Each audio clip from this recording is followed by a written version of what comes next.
naka sa work, 8 to 5, weekdays. Yan na yan, si Kaso sa negosyo, middle of the day. Dominikas. Middle of the day? Ganito yan. Busy hour. Matapag dito ako. Ganito yan. Kadalasan na interruption sa trabaho, sa akin ba, yung delivery. Kasi, di ba, laki tayo di ba, so tayo mag-drive.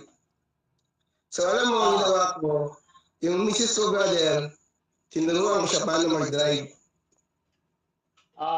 Okay, so mga main task sa business ninyo. Mag-drive. So, delivery. So ngayon, si Mrs. na yung pag humawa ang delivery, may mga errands na delivery or kailangan bilhin, hindi siya makamove dahil hindi siya marunong mag-drive. Di ba?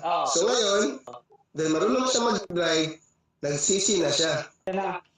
Nagsisisi na siya. Kasi siya naman magbili. Siya naman mag-deliver.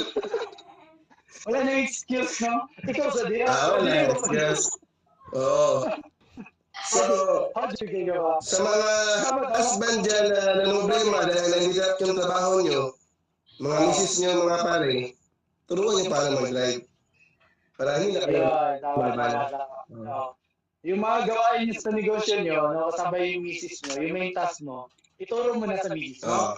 Para sila gagawa. Delegation.